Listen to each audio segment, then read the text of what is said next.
Assalamu alaikum. Welcome to Dialogue. I'm Taimur Shamil. ISIS, Daesh has become a threat not just in Middle East where they were defeated, but also in South Asia. After Afghanistan and some of their operations inside Pakistan, Daesh has become a threat for Sri Lanka. And recently there were reports that in Indian occupied Kashmir, ISIS has presence over there, and they have claimed few operations in Shupanya area of Indian occupied Kashmir. Daesh has become a threat for the region, and they have been attacking different countries, different people, primarily innocent people inside Pakistan and in Afghanistan.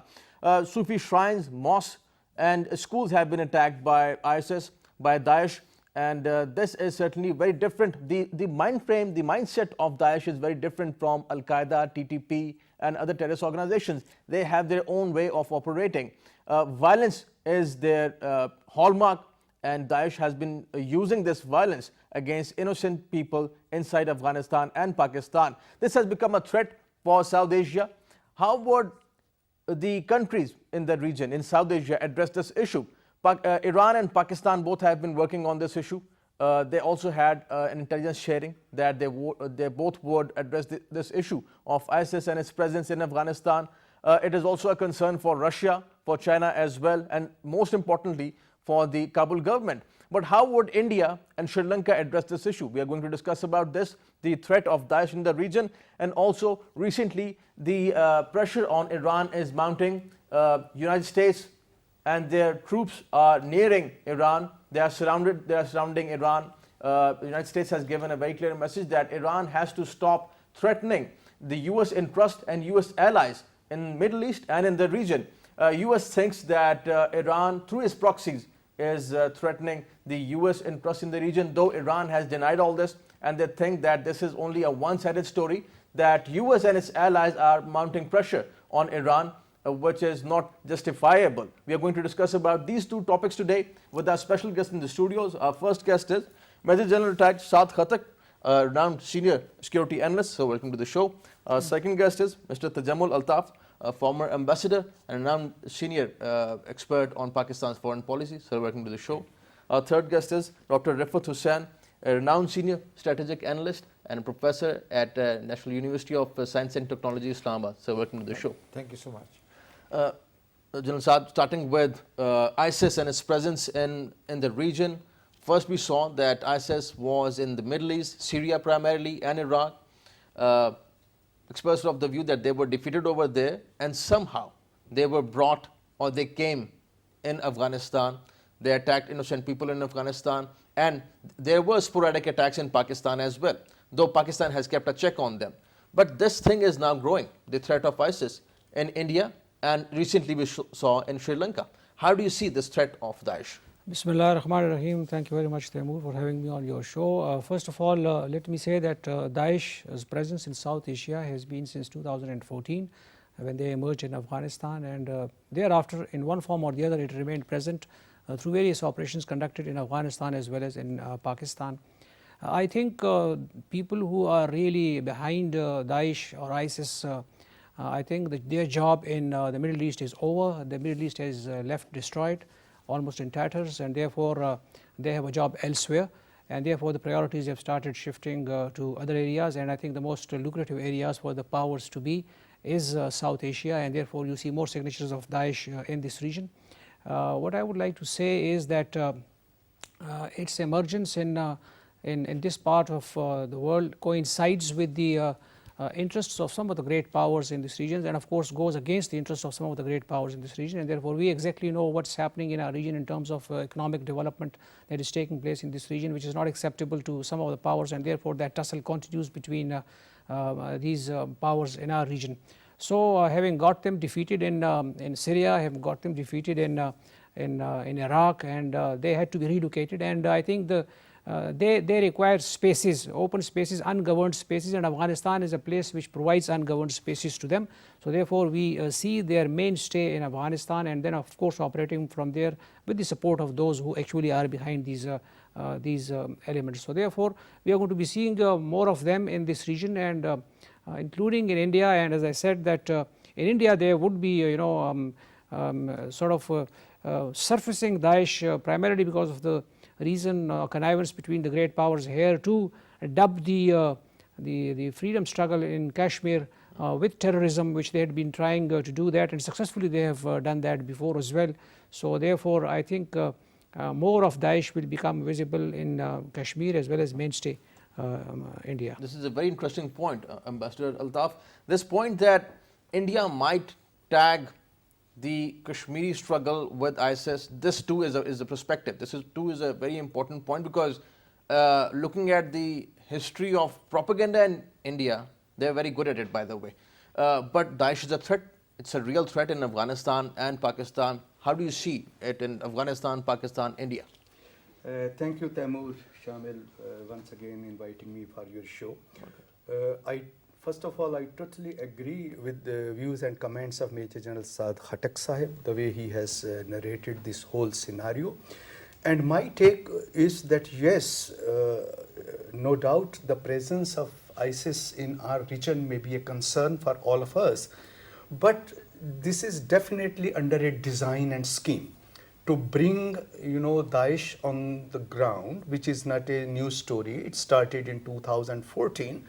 And we have been initially denying their presence in Pakistan, but of course ultimately we came to this conclusion, and this conclusion was exactly in line with the views of Obama in 2013, when he said that we have totally dismantled Al-Qaeda network in Afghanistan, but now their splinters are now spreading to the Middle East and Africa, and their presence will be there. It was time when ISIS was having their heydays in Iraq and Syria, and now once they are on the run, they are no more required in that part of the world. Their splinters are gradually shifting to our part of the world, that is South Asia. Right. And their presence in this region, whether in Afghanistan or Pakistan or Sri Lankan attacks, or a number of attacks in Pakistan, there are more than 20 and other in our region, are definitely a point of concern. Coming to your question, indeed, ISIS will try, Daesh will try to use their signature in Indian occupied Kashmir, and they will Indians will provide them oxygen and facilitation and funding, whatever is required to level and tag the freedom fighting movement, the freedom struggle in Indian occupied Kashmir as if it is some sort of terrorism, which is not a new narrative. We have been listening to this Indian and American and Western narrative for a very long time. So this will be a new chapter in the same story of so-called terrorism, ignoring aside, putting aside all the state-sponsored terrorism which India is perpetrating in Indian occupied Kashmir, and they are bent upon continuing. So it will not be a surprise for me that they will be very happy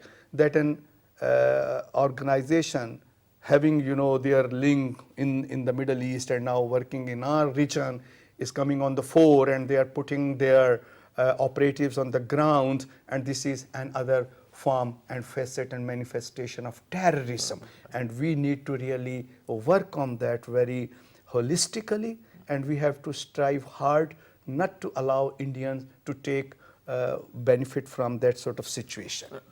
Dr. Hussain, how seriously should we take this threat of ISIS, let's say, or ISIS presence in Kashmir?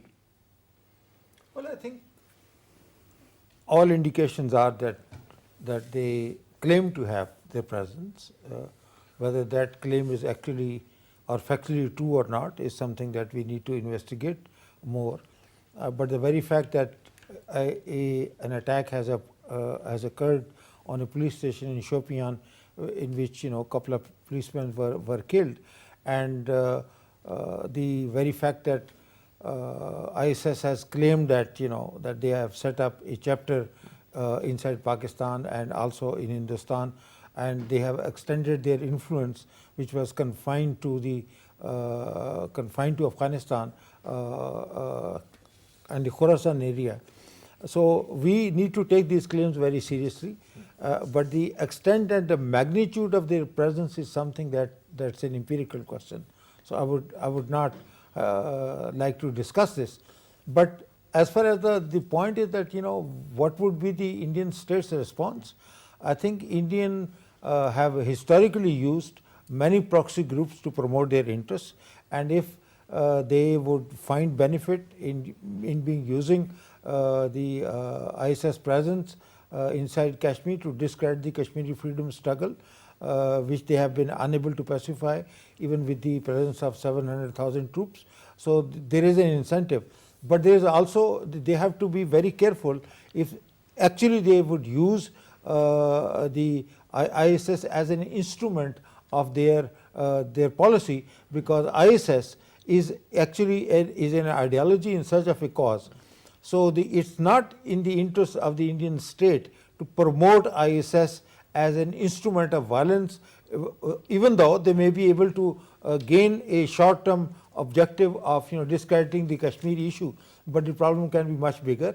And about the extent of their presence in South Asia, I would like to say that Sri Lanka is a classical case, because we found that the attacks that occurred, which led to the killing of 250 people on Eastern Sunday, those attacks resulted from the sleeper cells that ISS had formed. So I think that ISIS is a movement which works behind the scene and underground, and that's why we need to keep an eye open. But I am not sure that there is any measure of truth in their claim that they have been able to establish chapters in Pakistan. This could be a propaganda war, and especially the ISS has been able to project its image as a very vital organization. But if it is a network of people who are sympathizers of ISIS, then it remains to be seen that where is their center of gravity. Because right now, in terms of South Asia's, in terms of their presence in South Asia, the center of gravity, of course, will be Afghanistan, where they maintain, particularly the eastern and south of Afghanistan, right, they maintain a very strong presence. But again, their presence has not been welcomed by the Taliban, and there have been a number of reports in which the clashes, military clashes, have taken place between the ISIS forces and the Taliban. But unfortunately, in case of Pakistan, unless they make their presence felt by going beyond their involvement in the recent incidents of recent terrorist incident in Pakistan, I think I would take it with a huge pinch of salt. Right. I think besides the interests of those who want to see Daesh or ISIS flourish in South Asia, unfortunately the regional environment is also getting conducive for Daesh to flourish in this area. And I'll take the example of India first. In India, the type of treatment that is meted out to the minorities in that country, including Kashmir, is giving enough of fodder and space to the narrative of that the Daesh is supporting that the Muslims are being defeated, the Muslims are being killed everywhere. The situation in Afghanistan is nowhere near stability, so that provides space for them to create the type of a state that they were having in other parts of the Middle East. Also, Daesh is now having been comprehensively defeated in the Middle East. There are two tiers of operations. One is that they have a state, they have a territory, they control, they operate from there. So that has been finished, defeated. So the other segment is the typical Al-Qaeda type of, the TTP type of operations, that you move, you conduct operations, which now Daesh is perhaps transiting to, having been denied them spaces in the Middle East. So they are transiting to those type of operations. What is happening to the Rohingyas, how they have been treated. So, all these put together, the regional climate, security climate is also getting evolved and developed in a manner that is providing a little bit of conducive ground for the Daesh to flourish and move into this area. This is very interesting, Mr. Altaf, that the region, we see disturbance in Afghanistan, and interestingly, I think the bigger question is that how did they manage, Daesh, they managed to gain grounds in Afghanistan while we have US forces and NATO forces over there and Afghanistan security forces. Still, they managed to gain ground over there. And all these forces couldn't keep a check on Daesh. Why is that? And after that, they have been targeting people inside Pakistan, specifically in Balochistan. So this is a bigger question that in the future, what General Khattak is saying, things might become tough for South Asia and Pakistan, specifically for Pakistan and China and Afghanistan. Taimur, yes, indeed, it is a question to ponder over. Their presence anywhere, whether we are talking about our region or other regions, is not possible without facilitation, funding and oxygen which is provided by certain forces, quote unquote. And that is done under a design and scheme that this is not something new and we should not be having some sort of unexpected reaction to that. And this is just like sitting in a room, and I know if this is a room, this is Pakistan, this is Afghanistan, and I want to choke the presence of someone, I can just close the doors, but I don't close the doors, and I provide that oxygen and funding and facilitation. So that is the preamble. Of course, there are people behind them, forces behind them to nurture them, to establish them, to give them that space in different regions. And that work is being carried out with a finesse. Now, having said that, our region, of course, is now facing a very difficult situation when we are talking about CPAC and Belt and Road Initiative. And the future of this region, peace and prosperity of this region, and also the way we are looking at new realities emerging around us, both economic, geopolitical and geoeconomic realities emerging in this region. And there will be certainly some forces which do not want to let that sort of economic projects, CPAC or BRI, to prosper or flourish or establish and continue. So I will not be having any doubts, forces, counter forces, balance, counterbalances, but our interest should be what we have to do under the given circumstances. This is more important.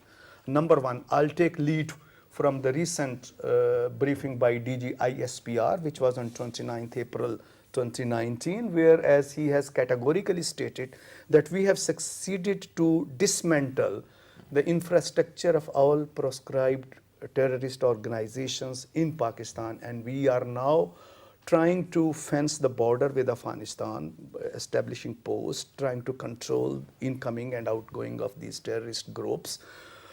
This is easy to say but hard to do, but still we are working on that, and this is a slow process.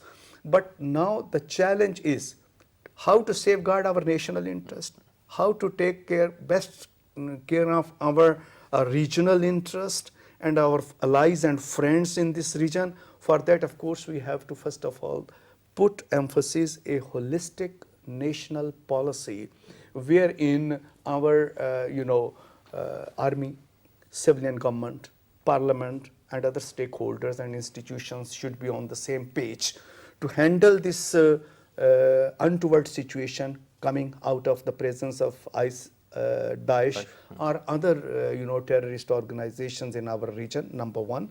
Number two, we will have to have our all-time engagement with our best friends like China we are talking about. Russia, of course, is coming very close to Pakistan. We should also try to engage with them. And then our, we should also focus on Iran, which will be part of our second segment.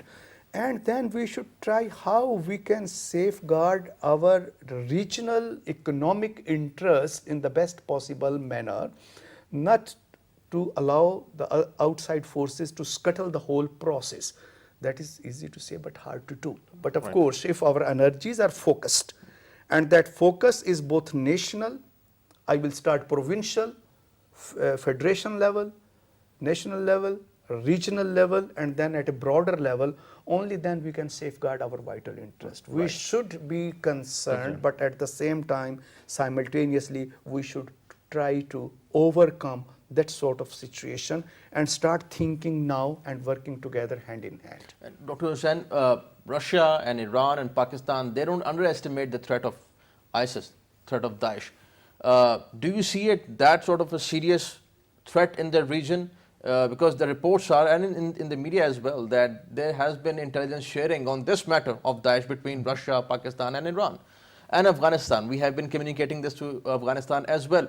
Looking at Pakistan's interest in the region, our future, China-Pakistan economic corridor, China and Pakistan exploring the Middle Eastern markets, Middle East getting disturbed at the moment that we see, and also Daesh presence over here. What do you make out of this whole situation? I think two good points. It's in Pakistan's vital interest, wider interest, that it should work closely with all the states in the region, including Iran, China, Central Asian states, and also the Russian presence. And even I would say that we should not rule out the possibility of cooperating with India, because Daesh is a much serious threat.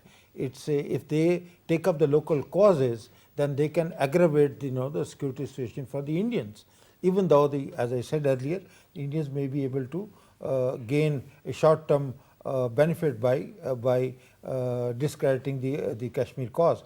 So, looking at it from the state's point of view and perspective, it's in Pakistan's interest to seek cooperation from all the stakeholders, whether those are near or they are located abroad. Number one. The number two is that the recent media reports present Daesh as an overarching and emerging threat for the whole of the region. I think we need to take that with a pinch of salt, because they are being promoted by certain quarters. We know, for example, no less a person than Hamid Karzai actually said that Daesh troops were brought in unmarked planes to Afghanistan. So and they were landed there for a purpose. So the Chinese have had a very keen eye on them, and they think that maybe Daesh is being promoted as an organization by certain vested quarters, particularly by certain forces, and they would like them to be used as the instrument of their foreign policy. If that is being the case, then I think it's imperative that all the countries, they would close their ranks, their differences notwithstanding, and they should unite behind a regional counter Daesh strategy to evolve. But then we need evidence for this, that what is the extent of the presence of Daesh in each of these countries which are directly affected by this phenomenon. I think besides the points that my two colleagues have brought out, I think what we require, it's very important to have domestic political stability, because unfortunately over the last about 8-9 months, what we are seeing is that there is a lot of political mudslinging, taking, and these things are being confronted by our country at this point in time that we are discussing right now. We have never seen these type of discussions in the corridors of power taking place of the emerging threats that the region and the country is likely to face. So I think it's very important that the entire political spectrum, our political leadership across the political divide, must be very unanimous on this issue. The other thing is, as a security analyst, I would say that we need to keep a very, very close eye on our urban centers, especially our educational institutions, because you are aware of the way Daesh approach the youth, Daesh approach their target audience. It is through the internet, to cyberspace. Yep. So therefore, we have to be very guarding our cyberspace. We have to be keeping a very close eye on our institutions, education institutions in the urban centers. We have to at the same time deny spaces to them. We have to be very aggressively conducting IBOs, intelligence-based operations, to hunt for these people, chase these people very aggressively. And of course, their monitoring arrangements that they do through the internet and the cyber arrangements, these guys, they are known for this. They are effectively using this. And finally, as my colleagues have also brought out, I think it has to be a regional approach to the issue. Unless the regional countries, geographically regional countries, Pakistan, Iran, Afghanistan, even Central Asian countries and Russia, unless we join hands together to face this threat, I think we will not be able to really tackle it comprehensively, and we need to therefore all get together to settle this issue. Right. We will continue our second segment, that is on United States and Iran. But before that, talking about Daesh, Daesh does not have any organized presence in Pakistan. Pakistan single-handedly and has fought most notorious terrorist organizations in the region, specifically in Pakistan, by launching massive military operations against TTP, Jamaatul Ahrar for that matter, and Daesh recently. Daesh does not have any organized presence in Pakistan, but at the same time, Pakistan is vigilant, we are on our guards, and we also expect countries in the region to collaborate against this big threat of Daesh, which is there, right there in Afghanistan, having their financiers and their supporters inside Afghanistan. We'll continue our discussion on United States and Iran relations. Recently, the pressure has been mounting on Iran. How would Iran respond to this? Though Iran has said that they don't see any war coming their way, but the signs are not very good. Looking at the statements coming from the White House, coming from the American administration, we'll continue our discussion on this point. Stay with us.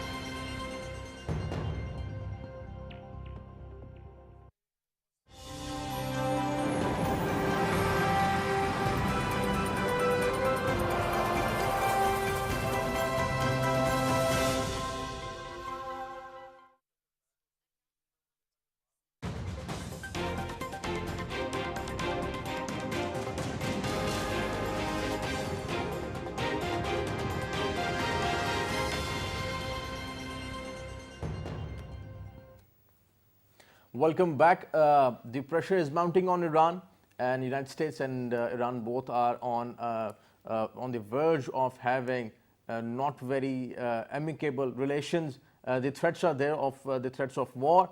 How would the events unfold in the future? We are discussing about that. Saad Khattak, talking about this Iran and United States standoff as we see. Do you think that this pressure would mount on Iran, and how would Iran respond to this threat that is coming its way? I was just wondering if there is any linkage between the re-emergence of Daesh in the region with this development that is taking place in the Middle East, because the players, some overt and some covert, generally remains the same. So I think maybe there is some indirect linkages between these two things that are coming up in the region. But when you think see it from a sane perspective, I think most of us would say that war is in the interest of nobody. But do we find sane people in areas where decisions are right now taking place in those corners? Do we have sane people? What is the history of those people who are at the helm of affairs in those countries? Especially I am talking of the big powers, in this region, who are present in this region. The people who are almost the architects of the Iraq war, and the grounds that were prepared for the Iraq war, which later on proved by themselves the possession of WMDs by Iraq. So who cares about a genuine casus belli for going into war? So anything can be expected, but I think as analysts one can always say that it is going to be the interest of neither the United States nor Iran. The leaderships have also said it. But all developments that are going on ground, that is happening on ground, with mass armada moving from the United States to the Middle East, and that build-up that is taking place, the hype that is being created, and the sort of a very fabricated casus belli that is being sort of created by those 4 ships or 6 ships mysteriously attacked from somewhere. So I think one can expect anything. The situation is very fluid, but one would always wish and hope that it does not escalate from here. Let's hope that the other countries, the neutral countries, and play their role and ensure that war does not. Otherwise, it is not in the regional interest. It is not in our interest as well. Right. So I think it's going to have its fallout blowback on our region as well. Right. This point was very interesting, Ambassador Altaf, that players remain the same somehow. Interesting. In Middle East, Iran's influence in Iraq, United States war in Iraq, after Saddam, the political elite that came in Iraq, Daesh was there to undermine that political elite. Then Daesh was getting ground in Iraq and later in Syria. Now United States is right there near Iran.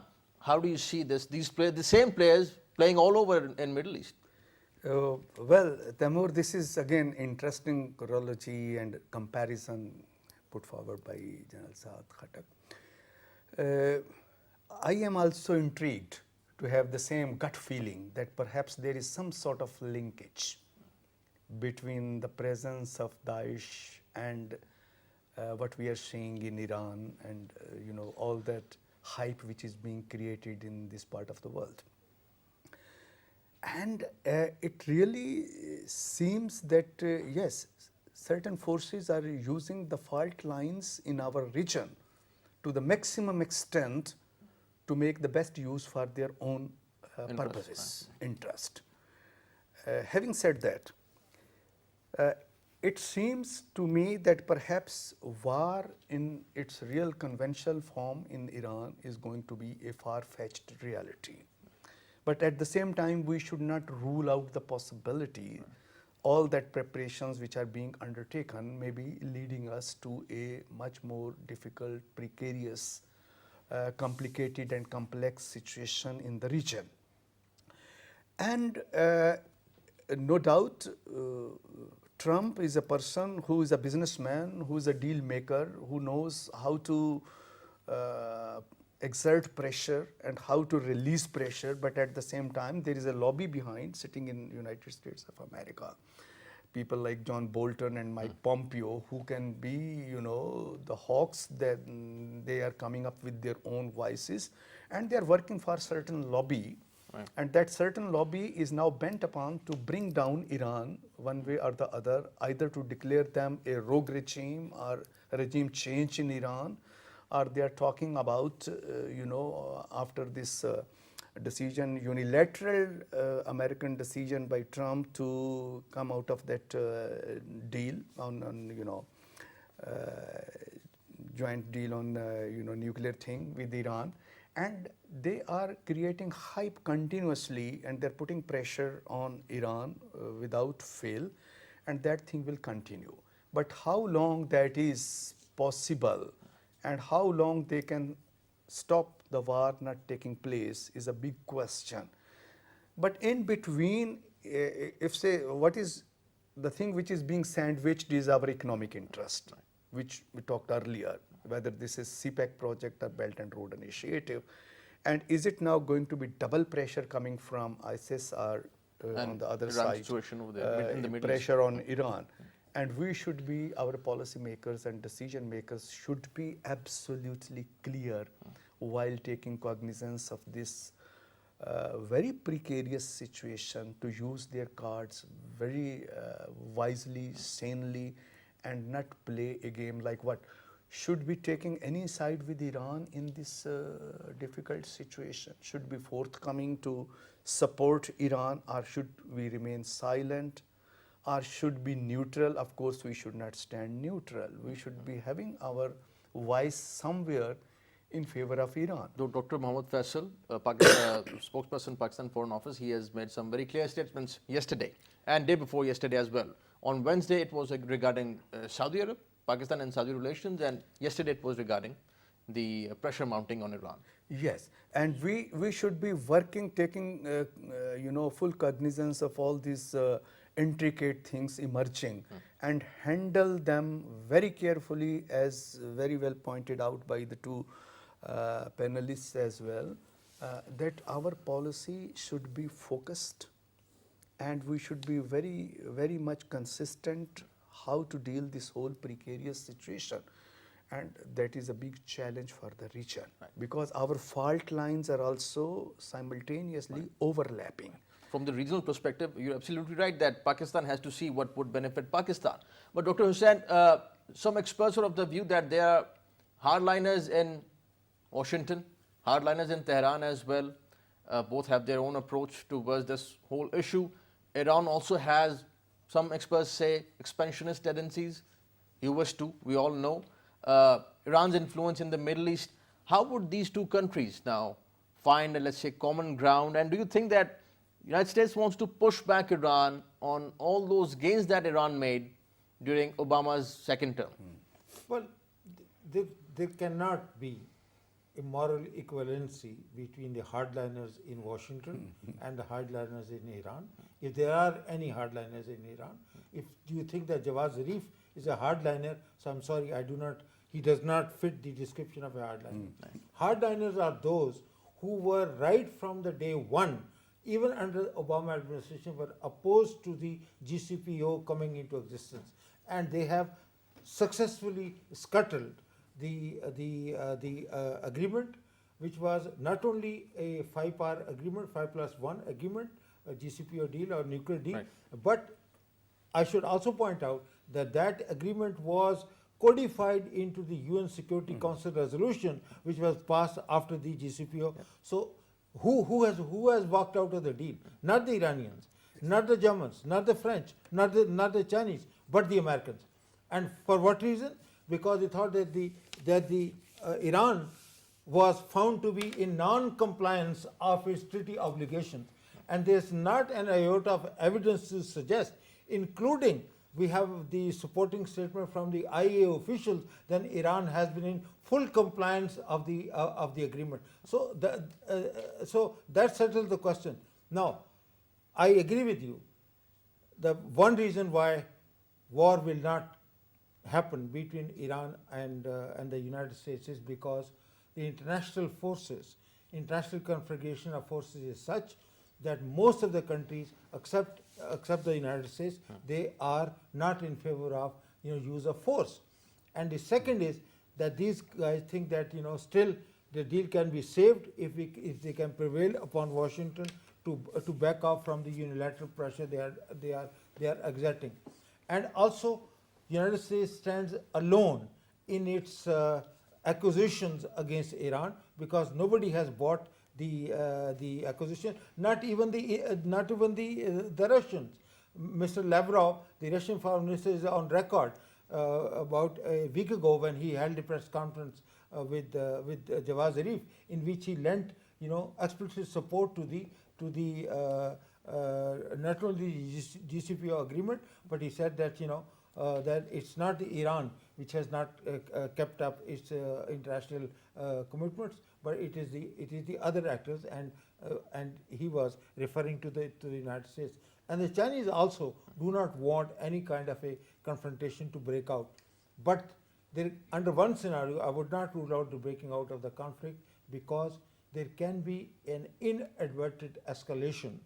And the Americans have got their troops, they have got their flotillas, they have got their, they have surrounded, they have augmented their considerable naval presence in the Persian Gulf to deal with such contingencies. So that is an area that we need to watch over. But right now, I don't think that it's the American strategy is to maximize the coercive pressure against Iran, which will force Iran to accept the revised deal that that Trump has offered it to them, or they think that they can bring about an internal implosion from within, because if the economic situation continues to be so bad and the economic situation is precarious and Iranians have no way they can sell their oil to the rest of the world, so which means that they can squeeze Iran so hard that there is going to be an internal implosion. So if the objective is a regime change and that objective can be realized by not fighting a war, then the Americans will go for it.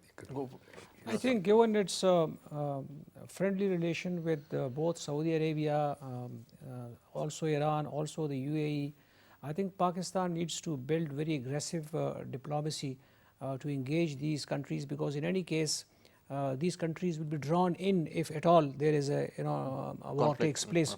So therefore it will not be in the interest of even Saudi Arabia and UAE, because like the past, the Americans will fleece these countries for whatever that they will be having in terms of money to sustain this war. So therefore they needs to be engaged by Pakistan very aggressively and communicated that they must not opt for this option. The other important thing that Pakistan diplomatically has to do is to very aggressively also engage both China as well as Russia, because they are the permanent members of the Security Council. So therefore they need to be engaged very aggressively so that a lobby is built against war. What we were talking about, the linkage between Daesh and this build-up that is taking place. Who ultimately would benefit from instability or destabilization of this region? The non-state actors in all these countries, they will be benefiting from the destabilization of the region, whether it is Middle East as well as the South Asia. Right. So I think maybe that there is a sort of a tacit inbuilt thing in the plan to destabilize the region, and therefore these Daesh type of elements benefit from that. We also need to be, while engaging with Iran, we also need to be sort of telling them, because India has already betrayed them in they have already buckled to the US pressure by stopping to import the Iranian oil. And I think this is also an opportunity, diplomatic opportunity for Pakistan and Iran to get more closer to each other, because we are brotherly Muslim countries and our stakes are common, and therefore this is one opportunity that we can wean away sort of Iran diplomatically from India and bring it to our folds. Right. And Ambassador Altaf, quickly, President Trump wants to pull out troops from Afghanistan and Syria, but many people ask this question, that if he wants to pull out troops from Afghanistan and Syria and be a little easy on the US economy, can US go for, let's say, a full-fledged war with Iran? No, my straight answer is no. And my answer to your first part of question is that United States of America is not going easily to pull out of Afghanistan or even rest of the world, because all that investment which they have done over the last 2 decades, I will be naive if I say they will leave their footprint so easily. Their presence will remain one way or the other in Afghanistan and our region and beyond. That is necessary for their survival and their policies to be carried out. And Dr. Hussain, and this question that Iran and Russia both have also collaborated in the past in the Middle East. Iran is not without friends, we can say. So this equation of Russia and Iran, how do you see it? But I think it works to the advantage of the Iranian government, which is feeling which has a sense of being under siege because of the American coercive pressure against them.